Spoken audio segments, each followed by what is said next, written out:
Mazmur 91 ayat 1-16 dalam lindungan Allah.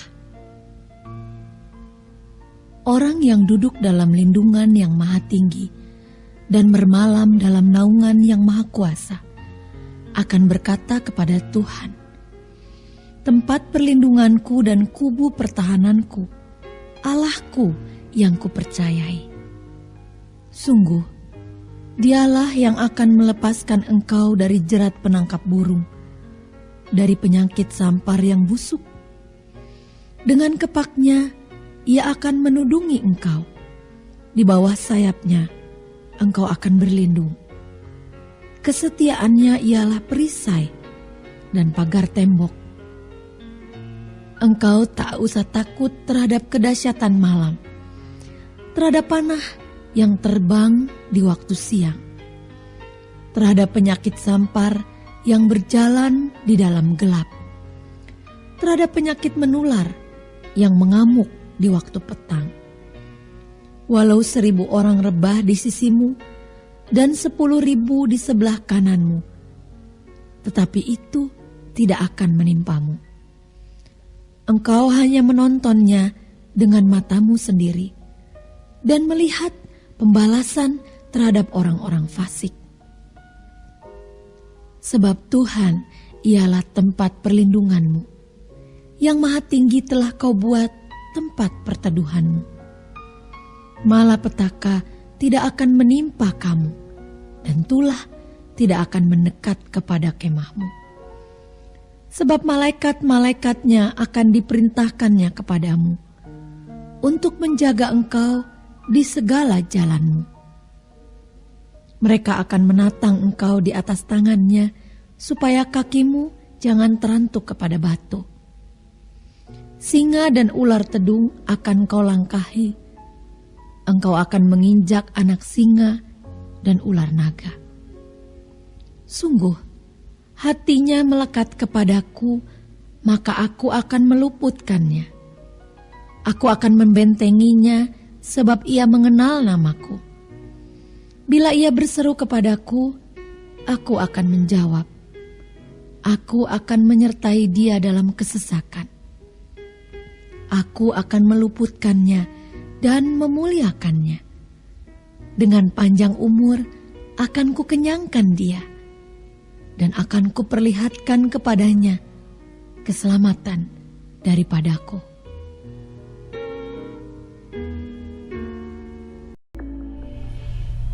Shalom saudara yang dikasih Tuhan, sebelum kita memulai ibadah kita hari ini, mari kita membacakan apa yang dimaksud dengan Pentakosta ketiga. Yang pertama, Pentakosta ketiga adalah pencurahan Roh Kudus yang dahsyat di zaman ini, melebihi yang terjadi di Azusa Street. Yang kedua, Pentakosta ketiga akan mengakibatkan penuaian jiwa yang terbesar dan yang terakhir, sebelum Tuhan Yesus datang kembali. Yang ketiga, Pentakosta ketiga akan membangkitkan generasi Yeremia, yaitu anak-anak muda yang dipenuhi Roh Kudus, cinta mati-matian kepada Tuhan Yesus, tidak kompromi terhadap dosa, dan akan bergerak untuk memenangkan jiwa. Yang keempat, Pentakosta ketiga lahir di Indonesia yang bergerak ke bangsa-bangsa. Mulai ibadah kita pada pagi hari yang indah ini, mari sama-sama kita bersatu di dalam doa. Terima kasih Tuhan, terima kasih Bapa yang baik. Selamat pagi ya Bapa, selamat pagi Roh Kudus. Hari ini Tuhan Yesus, kami merasakan nikmat Tuhan yang luar biasa bagi kehidupan kami ya Bapa. Kami mengucap syukur Tuhan atas kebaikan Tuhan yang luar biasa bagi kami ya Yesus yang baik. Sebentar lagi Tuhan, kami akan memulai ibadah online kami Tuhan Yesus. Kami yakin dan percaya apapun situasi kami hari ini Tuhan, Roh Kudus-Mu senantiasa hadir bagi kehidupan kami ya Bapa yang baik. Terima kasih Bapa, terima kasih Yesus yang baik. Engkau memberkati keluarga per keluarga Tuhan, memberkati individu per individu ya Bapa yang baik, memberkati seluruh jemaat GBI Panorama ya Bapa yang baik. Supaya dimanapun kami berada Tuhan, kami ada dalam lindungannya Tuhan. Dan kami dijauhkan dari segala hal-hal yang bukan daripada-Mu Tuhan. Terima kasih Bapa, terima kasih Yesus yang baik. Terpujilah nama-Mu, Engkau Allah yang luar biasa. Terima kasih Tuhan, terima kasih Bapa yang baik. Kami adalah rusa-rusamu yang haus akan firman dan hadirat-Mu Tuhan. Terima kasih Tuhan, terima kasih Bapa yang baik. Kita angkat pujian kita seperti rusa yang haus. Yes. Terima kasih Tuhan. Seperti rusa yang haus, rindu aliran sungai-Mu.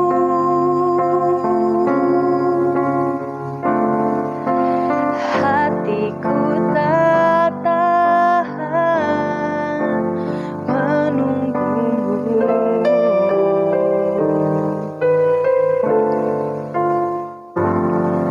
Bagai tanah gersang menanti datangnya hujan,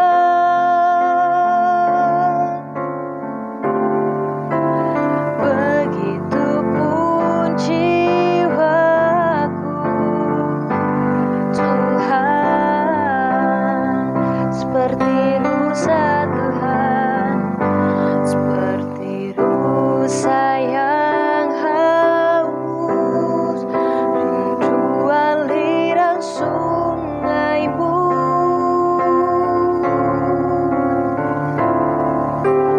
Hatiku tak tahan menunggu-Mu.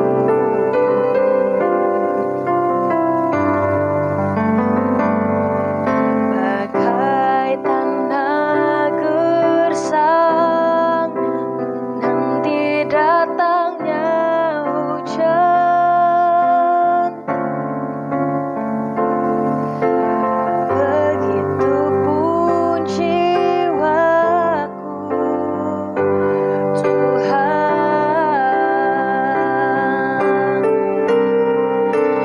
hanya Engkau pribadi yang mengenal hatiku, tiada yang tersembunyi bagi-Mu. Seluruh isi hatiku Kau tahu, dan bawaku untuk lebih dekat lagi padamu, tinggal dalam indahnya dekapan kasih-Mu. Seperti rusa yang haus, rindu aliran sungai-Mu. Hatiku tak tahan menunggu-Mu. Bagai tanah gersang, menanti datangnya hujan, begitupun jiwaku Tuhan, hanya Engkau pribadi yang mengenal hatiku, tiada yang tersembunyi bagi-Mu. Seluruh isi hatiku Kau tahu, dan bawaku untuk lebih dekat lagi padamu, tinggal dalam indahnya dekapan kasih-Mu. Seperti rusa yang haus, rindu aliran sungai-Mu.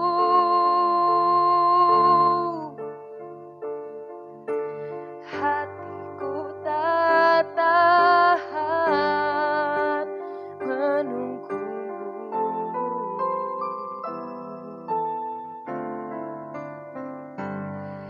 Bagai tanah gersang menanti datangnya hujan,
Oh Yesus, Engkau ajaib Tuhan, Engkau mulia Tuhan. Oh kita sembah Tuhan, kita sembah Tuhan Yesus.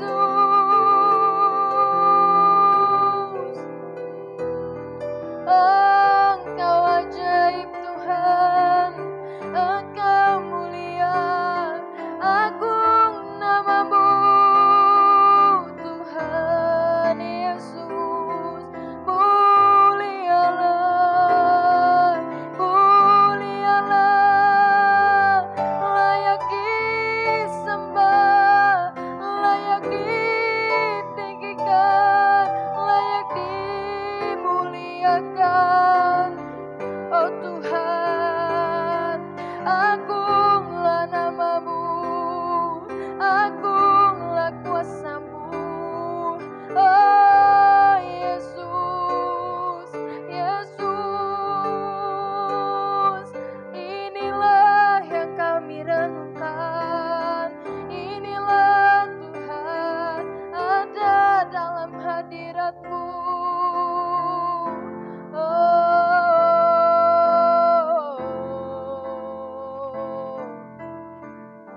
Mulialah Tuhan, mulialah, mulialah Tuhan. Layaklah Engkau disembah, layaklah Engkau ditinggikan. Oh Yesus. Terima kasih Tuhan, terima kasih Bapa yang baik. Kami rindu akan sungai-Mu Tuhan. Kami rindu akan Engkau Tuhan. Kami rindu akan firman-Mu Tuhan Yesus yang baik. Terima kasih Tuhan Yesus untuk hadirat-Mu yang luar biasa bagi kami ya Bapa. Sebentar lagi kami mau bersuka cita Tuhan sebab Engkau hadir. Segala puji syukur hanya bagi nama-Mu saja ya Bapa. Terpujilah nama-Mu. Bersama-sama kita katakan amin. Haleluya. Saudara siap untuk memuji Tuhan. Kita semua bersuka cita. Karena itu segala puji syukur hanya bagi nama Tuhan. Kita angkat pujian kita, segala puji syukur. Haleluya. Tepuk tangannya boleh saudara-saudara yang terkasih. Haleluya.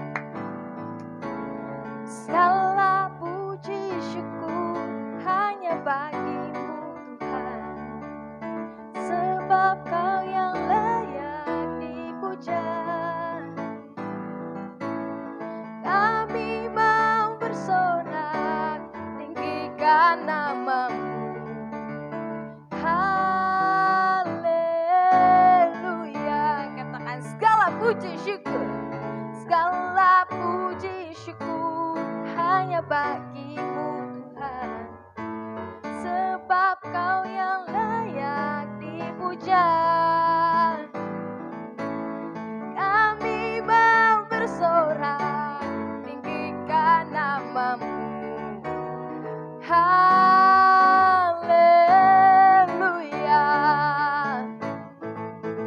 Soraklah haleluya, soraklah haleluya.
Haleluya.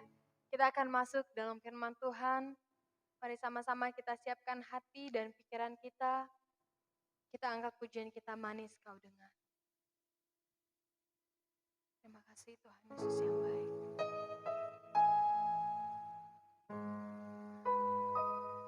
Terima kasih Tuhan Yesus yang ajaib.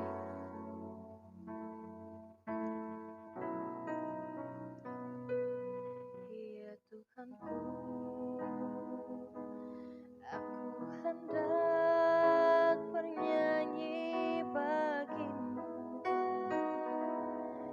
selama aku hidup. Ya Allahku, aku hendak bermazmur bagimu selagi ku ada. Katakan ya Tuhanku, ya Tuhanku, aku hendak bernyanyi bagimu selama aku hidup. Ya Allahku, aku hendak bermazmur bagimu selagi ku ada. Inilah yang ku renungkan setiap waktu.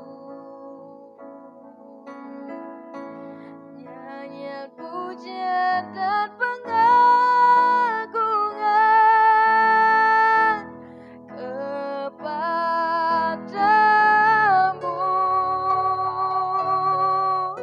Biarlah manis kau dengar, Tuhan. Manis kau dengar, Tuhan. Dan hatiku bersuka karenamu. Oh inilah yang ku renungkan setiap waktu. Nyanyian pujian dan pengagungan kepadamu. Biarlah manis kau dengar, Tuhan. Manis kau dengar, Tuhan. Dan hatiku bersuka karenamu. Katakan ya Tuhanku, ya Tuhanku, aku hendak bernyanyi bagimu selama aku hidup. Ya Allahku, aku hendak bermazmur bagimu selagi ku ada. Inilah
Shalom saudara, saya berdoa kita semua baik dalam lindungan Tuhan. Saat ini kita sedang berada di era postmodernism, di mana salah satu cirinya ialah pendapat pribadi dianggap sebagai hal yang harus diperhatikan dan didengar. Sehingga hal tersebut mendapat tempat prioritas dalam kehidupan seseorang. Apa yang dahulu dipercaya dan diajar sebagai sebuah kebenaran, kini dikritisi dan dipertanyakan. Akibatnya, kebenaran atau fakta menjadi sebuah hal yang relatif. Dan orang akan cenderung mengutamakan dan mempercayai apa yang dia ingin percayai menurut perasaan dan keinginan hatinya. Begitu pula jika kita membahas mengenai persoalan gender dan LGBTQ. Hal-hal mengenai moralitas dan seksualitas yang sudah dipegang dan dipahami sejak lama, kini dipertanyakan dan diabaikan serta dianggap sebagai sesuatu yang salah dan tidak relevan. Tentu saja pandangan yang menyatakan bahwa setiap orang benar dan bebas melakukan apa yang ia inginkan menurut keinginan dan perasaannya adalah tidak benar. Nah, Voice of Pentecost hari ini adalah seri pertama dari seri Gender Identity Challenge dan LGBTQ. Gender identity adalah identitas jenis kelamin di mana seseorang dapat mengerti dan meyakini jenis kelaminnya berdasarkan organ seksualnya dan menjalani kehidupannya sebagai seorang individu berdasarkan organ seksual bawaan lahir yang telah Tuhan anugerahkan. Jika sejak awal penentuan gender identity-nya sudah benar, maka jika terjadi preferensi seksual yang menyimpang seperti LGBTQ dapat ditangani. Namun jika penentuan gender identity-nya sudah salah, maka preferensi seksualnya pun pasti akan jadi salah. Pandangan yang beredar saat ini ialah bahwa seseorang bisa dan berhak untuk menentukan gender identity-nya sendiri. Bukan berdasarkan organ reproduksi seksualnya, namun berdasarkan perasaan dan keinginan sendiri. Jadi, bisa saja seorang pria yang secara biologis adalah laki-laki, namun karena ia merasa dan menyatakan dirinya sebagai wanita, maka ia dipanggil perempuan dan menggunakan fasilitas umum yang digunakan oleh wanita. Bahkan memiliki ketertarikan dan hasrat seksual terhadap seorang pria. Begitu pula sebaliknya. Pandangan ini telah diterima luas dan dilindungi di berbagai negara. Sehingga segala sesuatu yang berhubungan dengan seksualitas, gender identity dan penyimpangan preferensi seksual termasuk LGBTQ harus diterima dan bukan merupakan sebuah kelainan. Namun bagaimana menurut Alkitab? Alkitab memandang LGBTQ merupakan penyimpangan seksual yang adalah dosa di mata Tuhan. Kejadian 1 dan 2 menunjukkan bahwa Tuhan menciptakan gender identity laki-laki dan perempuan berdasarkan organ reproduksi seksualnya, bukan lewat feeling dan keinginan manusia. Kata laki-laki dan perempuan di Kejadian 1 ayat 26 sampai 28 merujuk kepada organ seksual yang mereka miliki secara biologis. Penciptaan dan penentuan ini adalah karya Allah yang luar biasa. Sebab ia ingin manusia dapat menghasilkan keturunan lewat organ reproduksi laki-laki dan perempuan. Jadi, jika seorang pria yang secara biologis adalah laki-laki, maka Tuhan ingin agar ia dapat menggunakan organ reproduksi seksualnya untuk menghasilkan keturunan lewat organ reproduksi wanita, itu pun hanya dalam pernikahan. Nah, masalah mulai timbul ketika manusia jatuh dalam dosa. Dosa membuat manusia membawa pikiran, keinginan, dan tindakannya yang terbelenggu oleh dosa, sehingga terjadilah gender identity challenge dan penyimpangan seksual. Orang yang menyimpang ketertarikan dan hasrat seksualnya tidak akan dapat beranak cucu karena kesamaan organ reproduksi mereka. Padahal Allah tidak pernah salah dalam menciptakan manusia. Allah tidak menjadikan manusia mengalami krisis identitas seksual ataupun ketertarikan dan hasrat seksual yang menyimpang. Sebuah penelitian menunjukkan bahwa krisis gender identity dan preferensi seksual justru dipengaruhi oleh 4 faktor. Yang pertama biologi, 2 pengalaman masa kecil, 3 pengaruh lingkungan atau pergaulan, 4 pengalaman saat dewasa. Keempat faktor ini juga bisa kita lihat dalam peristiwa Nuh dan anaknya Ham. Ham melihat aurat ayahnya, entah dia mengejek atau nafsu, perbuatan itu salah secara moral di mata Tuhan. Akibatnya, Nuh mengutuk Ham dan keturunannya. Hal ini menunjukkan adanya keberlanjutan penyimpangan dari Ham kepada keturunannya yaitu Kanaan. Selanjutnya kita melihat bahwa Kanaan dan orang-orang yang mendiami tanah Kanaan memiliki penyimpangan seksual juga. Apa yang terjadi di Sodom dan Gomora di tanah Kanaan dalam Kejadian 19 menunjukkan penyimpangan seksual yang parah dan bahkan sudah mempengaruhi Lot dan kedua anak perempuannya. Lot menganggap hal wajar untuk memberikan kedua anak perempuannya untuk dipergunakan secara seksual oleh kerumunan massa. Dan kelak di dalam pelarian mereka, kedua anak perempuannya pun menganggap normal untuk memiliki anak dari ayah mereka sendiri. Yang akhirnya menghasilkan bangsa Moab dan Amon yang juga akan dihukum Tuhan karena kejahatan yang bangsa ini lakukan. Kesimpulannya, gender identity merupakan hal yang penting dalam diri seseorang. Di mana gender identity tidak ditentukan lewat perasaan dan keinginan hati, melainkan lewat organ reproduksi seksual yang telah Tuhan berikan saat seseorang dilahirkan. Tidak ada orang yang lahir dengan keadaan atau hasrat seksual menyimpang seperti LGBTQ. Seolah-olah Tuhan telah membuatnya demikian. Tuhan tidak pernah salah di dalam menciptakan manusia. Justru dosalah yang membuat manusia membawa pikiran, keinginan, dan tindakannya pada keputusan yang salah. Maka dari itu, diperlukan kemampuan dan keputusan yang tegas dalam memahami dan meyakini gender identity seseorang sedari awal kehidupannya. Sehingga di kemudian hari, ia tidak masuk dalam penyimpangan seksual seperti LGBTQ. Saudara, untuk penjelasan lengkapnya dari tim teologi kami, silakan klik link yang ada di atas atau scan QR Code yang tersedia. Salam integritas, Tuhan Yesus memberkati.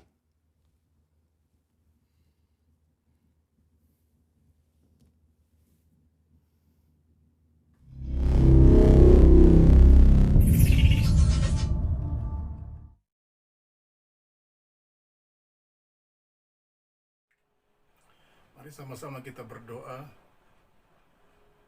Bapa yang baik, Bapa yang kami sembah di dalam nama Tuhan Yesus Kristus, kami mengucap syukur, kami berterima kasih bahwa Engkaulah Allah kami yang ajaib, Engkau Gembala kami yang agung. Kami mengucap syukur buat hari ini kalau kami boleh beribadah, meskipun dalam situasi online, tapi tidak mengurangi sukacita kami. Kami merasakan hadirat-Mu ada bersama-sama dengan kami. Itu sebabnya Tuhan, sebentar kami akan dengar isi hati-Mu. Tuhan berkati kami yang menyampaikan dan berkati juga kami yang mendengar. Sehingga kami yang menyampaikan dan kami yang mendengar semuanya diberkati Tuhan Yesus Kristus. Dalam nama Yesus kami mengucap syukur dan kami berterima kasih. Haleluya, haleluya. Amin.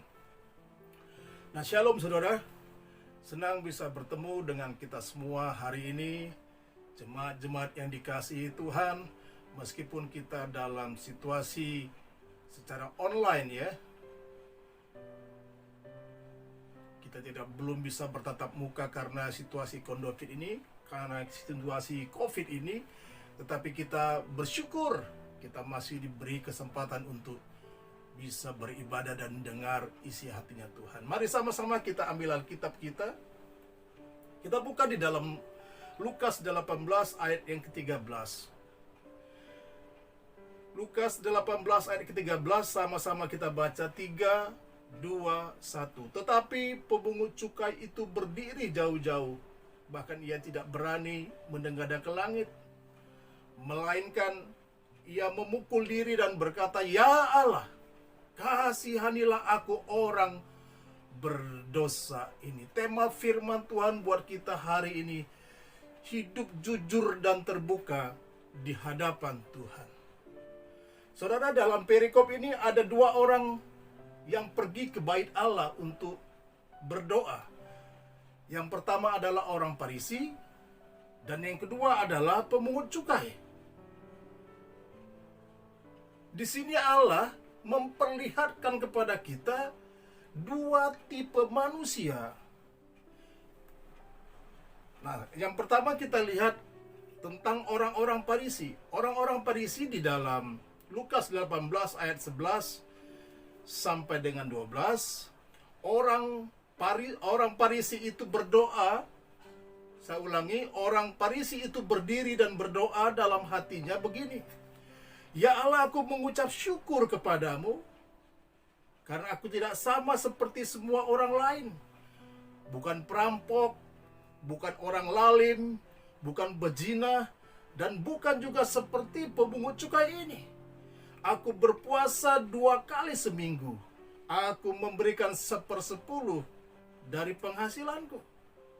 Nah, saudaraku yang dikasihi Tuhan kita Yesus Kristus, orang Farisi adalah suatu golongan yang sangat berpengaruh dan sangat disegani bagi orang-orang Yahudi. Mereka ini dinamakan sebuah kelompok religius di dalam Yudaisme. Mereka juga memperjuangkan pengetahuan yang mendasar tentang Taurat dan tradisi para nenek moyang mereka. Sehingga orang-orang Farisi ini tidak jauh beda dengan ahli-ahli Taurat. Mereka menguasai firman Tuhan, mereka tahu Alkitab, tetapi mereka memungkiri kuasa Tuhan. Matius 23 ayat 27, celakalah kamu hai ahli-ahli Taurat dan orang-orang Farisi. Hai kamu orang-orang munafik, sebab kamu sama seperti kuburan yang dilabur putih, yang sebelah luarnya memang bersih tampaknya, tetapi yang sebelah dalam penuh tulang belulang dan pelbagai jenis kotoran. Saudara, bisa saja kita mengambil satu kesimpulan bahwa kehidupan orang Farisi ini, meskipun mereka mengerti tentang Taurat, meskipun mereka menguasai tentang pengetahuan nenek moyang mereka, tetapi hidup mereka tidak berkenan kepada Tuhan. Di sisi lain, orang Farisi mengaku mereka adalah orang yang paling dikenan, sehingga mereka mengatakan, aku tidak seperti pemungut cukai ini. Di sini kita melihat kesombongan dari mereka, rasa angkuh dan sombong dari orang-orang Farisi ini. Yang kedua, kita melihat apa yang terjadi kepada pemungut cukai. Lukas 18 ayat 13 tadi mengatakan, tetapi pemungut cukai itu berdiri jauh-jauh. Bahkan ia tidak berani menengadah ke langit, melainkan ia memukul diri dan berkata, ya Allah, kasihanilah aku orang berdosa ini. Nah, pemungut cukai ini kita tahu adalah petugas yang ditugaskan oleh pemerintah untuk memungut bea dan cukai atau pajak. Seringkali mereka memeras rakyat untuk menguntungkan dirinya sendiri. Artinya mereka memungut cukai lebih daripada apa yang ditetapkan oleh mereka. Sehingga Alkitab katakan mereka ini disebut juga golongan orang-orang yang berdosa. Matius 9 ayat 10, kemudian ketika Yesus makan di rumah Matius, datanglah banyak pemungut cukai dan orang berdosa dan makan bersama-sama dengan dia dan murid-muridnya. Nah, saudara, kita bisa melihat kedua tipe manusia yang di atas, orang Farisi dan pemungut cukai, sesungguhnya hidup mereka tidak berkenan di hadapan Tuhan. Kedua tipe yang datang ke bait Allah, orang Farisi dan pemungut cukai ini, mereka hidupnya jauh dari Tuhan. Saudaraku yang dikasihi Tuhan, jangan sampai di antara kita yang hidupnya hari-hari ini memiliki sikap dari kedua tipe manusia tersebut. Saya berdoa kita tidak memiliki sikap yang seperti itu, saudaraku. Keadaan hati kita adalah faktor penting yang dapat mempengaruhi hubungan kita dengan Tuhan. Sebab yang dinilai Tuhan bukanlah rupa atau paras, atau perawakan atau kekuatan, kehebatan atau kepintaran, melainkan isi hati kita. 1 Samuel 16 ayat 7b, bukan yang dilihat manusia yang dilihat Allah. Manusia melihat apa yang di depan mata, tetapi Tuhan melihat hati. Jadi di sini jelas sekali saudaraku, Tuhan yang menguji hati. Tuhan butuh hari-hari ini hati yang terbuka di hadapan Tuhan. Amsal 16 ayat 2. Segala jalan orang bersih menurut pandangan sendiri, tetapi Tuhanlah yang menguji hati. Kita melihat saudaraku dari kedua tipe manusia itu. Yang pertama orang Farisi. Mereka adalah orang-orang yang angkuh dan orang-orang yang sombong. Dan yang kedua pemungut cukai adalah orang-orang yang memungut lebih daripada apa yang ditetapkan. Artinya hidup mereka juga menyimpang dari ketetapan firman Tuhan. Saudaraku yang dikasihi Tuhan, gambaran keadaan hati manusia, Kristus memberikan perumpamaan tentang dua orang yang berada di dalam bait Allah untuk berdoa. Orang Farisi dan pemungut cukai. Orang Farisi adalah tokoh agama yang tahu kebenaran. Bahkan mereka mengajar Taurat Tuhan. Tapi hatinya penuh dengan kesombongan dan kemunafikan. Ia merasa bersih dari dosa dan tanpa celah.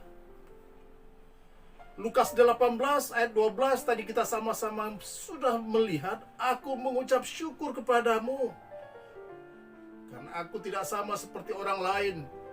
Bukan perampok, bukan orang lalim, bukan pezina, dan bukan seperti pemungut cukai ini. Aku berpuasa 2 kali seminggu. Aku memberikan 1/10 dari segala penghasilanku.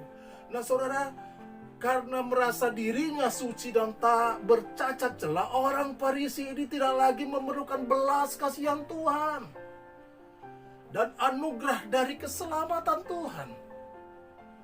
Itu sebabnya tadi dari awal saya katakan, hari-hari ini, di tengah kehidupan saat sekarang ini, Tuhan butuh orang-orang yang jujur dan hidup terbuka di hadapan Tuhan. Nah, kalau kita bisa melihat dari kedua tipe manusia tadi yang sudah digambarkan Tuhan, mereka hidupnya tidak berkenan sama Tuhan. Mereka memiliki pengetahuan, bahkan mereka memiliki kekayaan. Mereka mengetahui tentang adat istiadat nenek moyang mereka, tapi hidup mereka tidak berkenan sama Tuhan. Saya percaya di hari-hari ini Tuhan, melalui pandemi yang kita rasakan hari-hari ini, Tuhan butuh orang-orang yang hidup yang jujur dan terbuka di hadapan Tuhan. Mari sama-sama kita melihat apa yang kita bisa ambil atau yang kita petik dari contoh kedua tipe manusia di atas, orang Farisi dan pemungut cukai, yang sama-sama hidupnya tidak berkenan di hadapan Tuhan. Saudaraku yang dikasihi Tuhan, saya mengajak kita melihat kehidupan orang Farisi. Meskipun dia digolongkan juga manusia yang tidak berkenan sama Tuhan, tetapi orang pemungut cukai ini, dia melakukan suatu usaha di dalam hidupnya untuk hidupnya berkenan kepada Tuhan. Apa yang dilakukannya? Yang pertama adalah dia rendah hati, saudara. Rendah hati. Lukas 18 ayat 13 bagian A tadi, tetapi pemungut cukai itu berdiri jauh-jauh, bahkan ia tidak berani menengadah ke langit. Ini satu sikap yang bertolak belakang justru ditunjukkan oleh pemungut cukai ini. Artinya ada satu pengakuan jujur disertai kerendahan hati yang ditunjukkan si pemungut cukai, sehingga dia bisa sampai mengetuk pintu hatinya Tuhan. Saudaraku yang dikasihi Tuhan kita Yesus Kristus, mungkin juga kita seringkali kita merasa seperti orang Farisi tadi yang di atas. Kita merasa lebih benar dari orang lain. Tanpa kita sadari, Kita menjadi orang yang sombong. Kita nggak perlu orang lain, bahkan kita tidak perlu anugerah dari Tuhan Yesus Kristus. Ini sangat bahaya sekali. Ayo sama-sama kita introspeksi diri di hadapan Tuhan, agar hidup kita berkenan kepada Tuhan. Satu, nilai kerendahan hati ditunjukkan oleh pemungut cukai, orang berdosa tadi. Dia berdiri jauh-jauh, artinya dia tidak mengklaim dirinya orang benar. Dia merasa dirinya orang yang berdosa.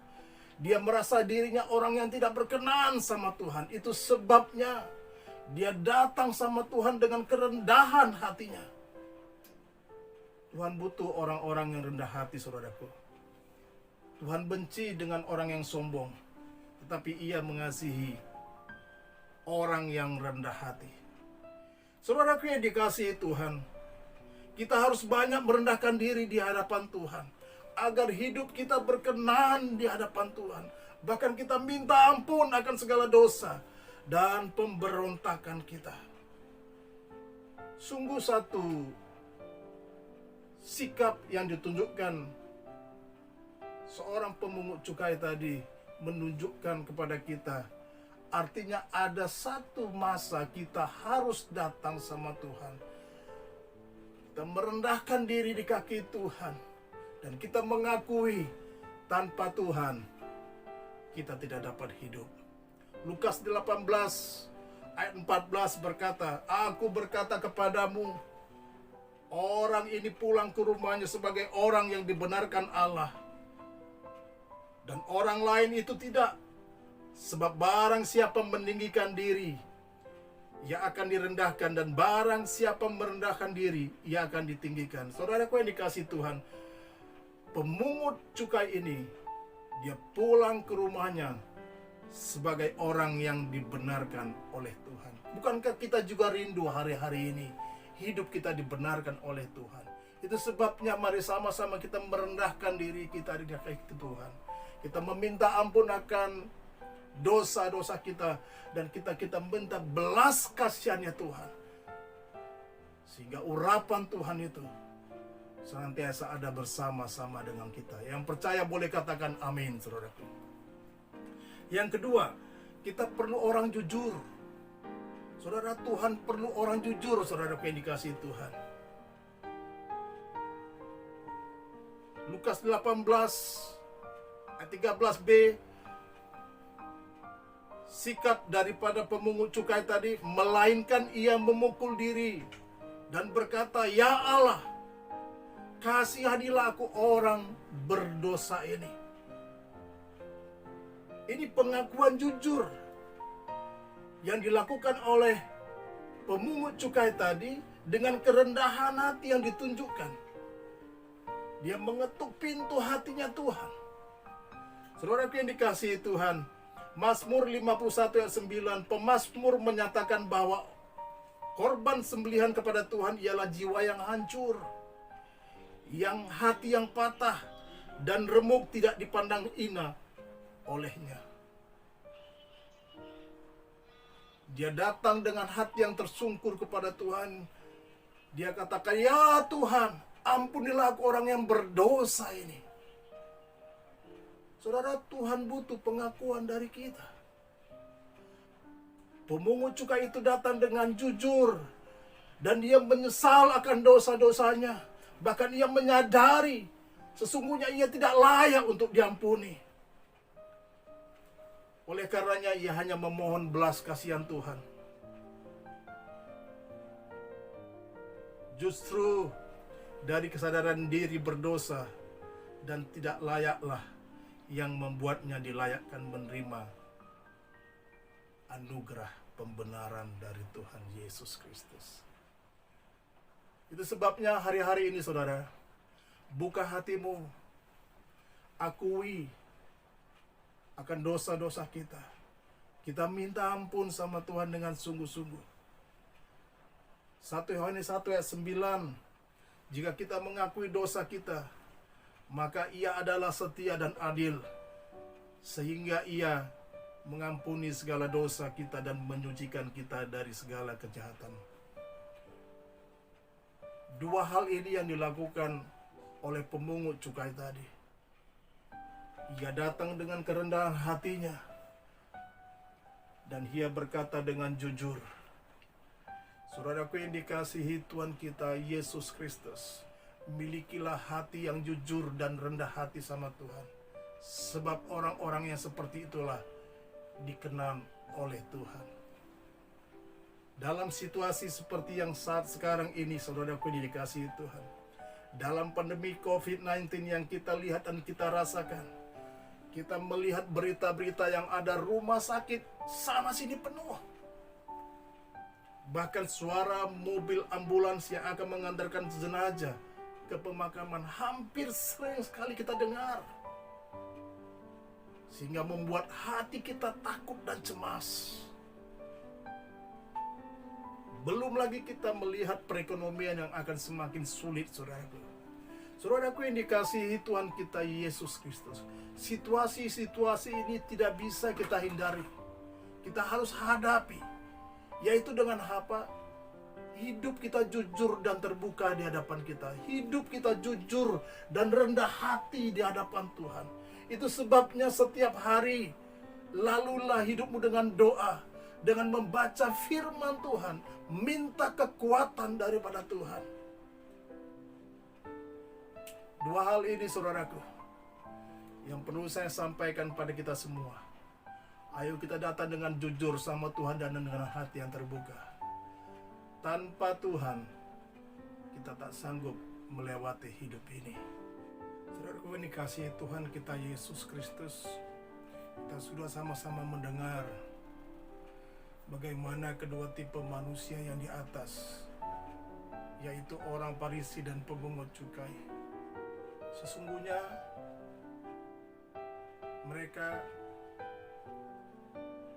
adalah orang-orang yang tidak berkenan kepada Tuhan. Tetapi satu sikap yang terbalik yang ditunjukkan oleh pemungut cukai. Dia datang merendahkan diri di kakinya Tuhan.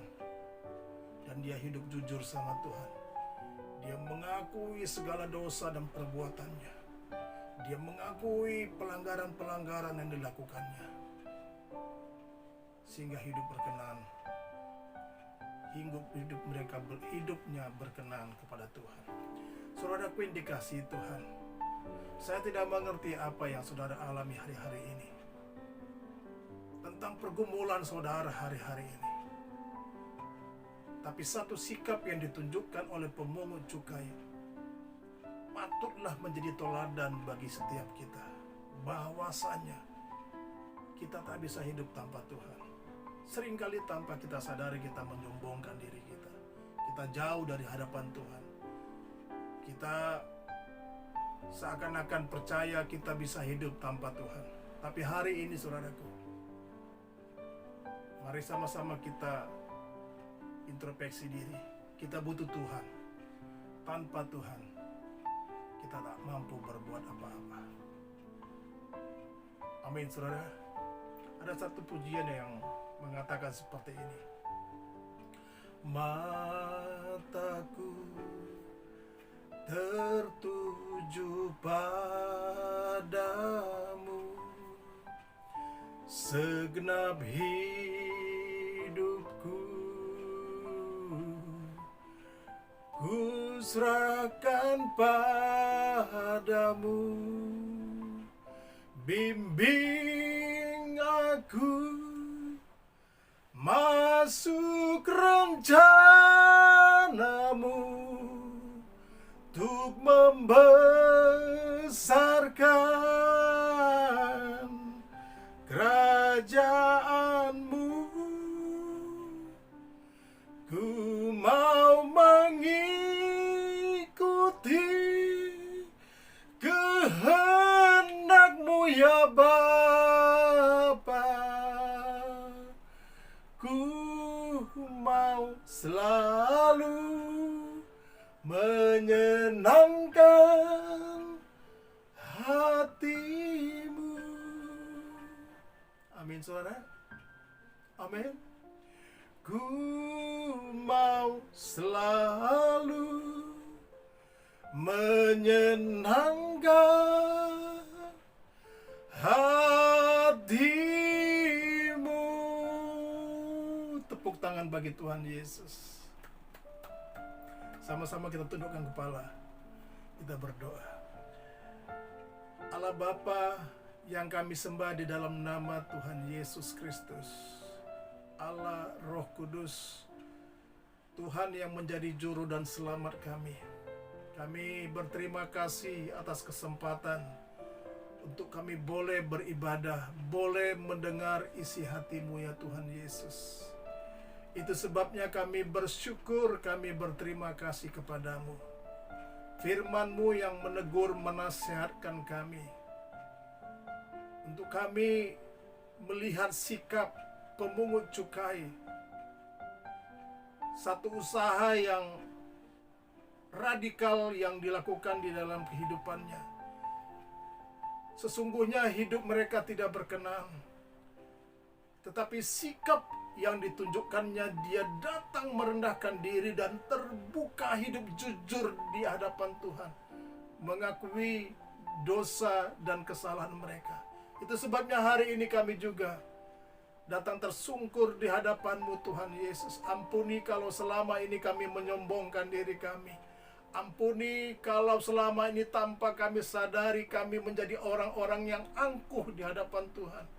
Kami merasa hidup kami tak perlu Tuhan.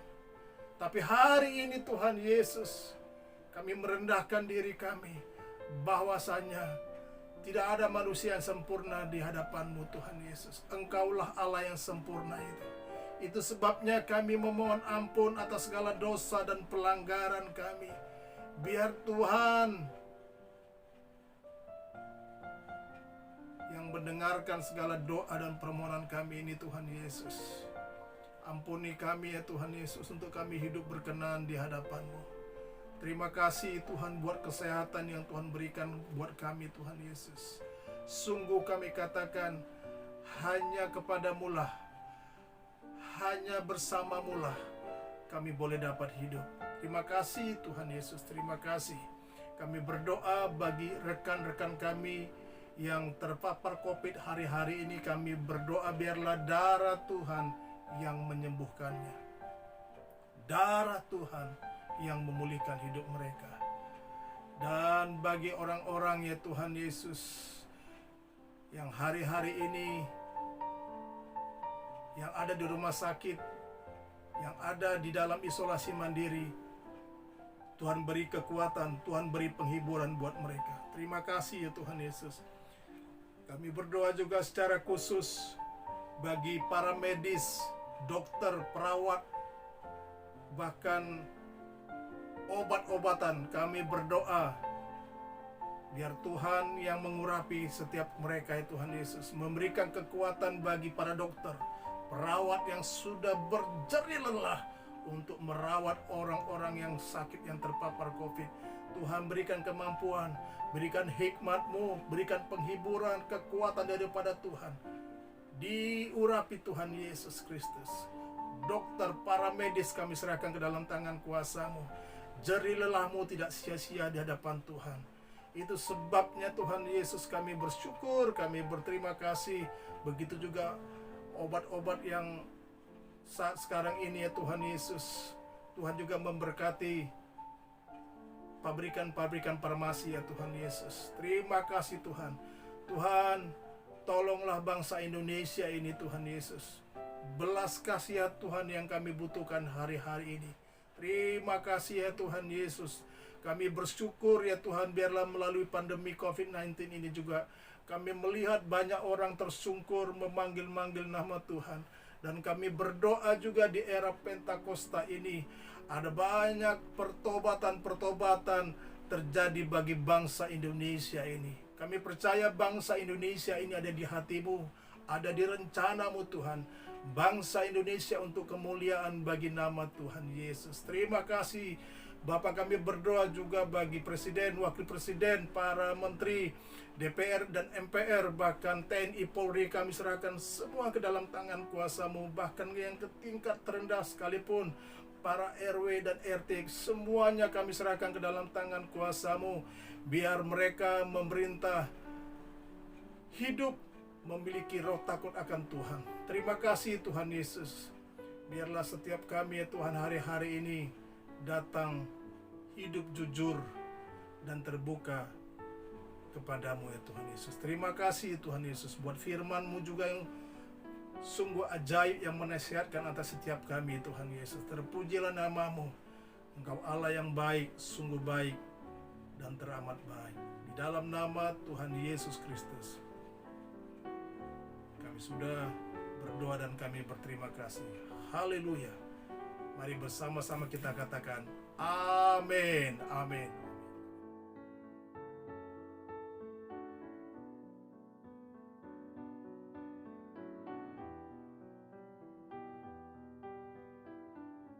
Mari jemaat-jemaat Tuhan, kita akan mengakhiri ibadah kita. Mari angkat kedua tanganmu, arahkan hatimu sama Tuhan. Pulanglah dan terimalah kasih setia Allah Bapa di dalam nama Tuhan Yesus Kristus. Persekutuan yang indah dan manis dari Roh Kudus yang menyertai hidupmu mulai hari ini sampai dengan Maranatha. Sampai dengan Tuhan Yesus datang yang dua kali, menyongsong kita semuanya di awan-awan yang permai dan sampai dengan selama-lamanya. Yang percaya dan diberkati Tuhan bersama-sama kita katakan amin. Amin. Shalom saudaraku. Selamat hari Minggu. Tuhan Yesus memberkati.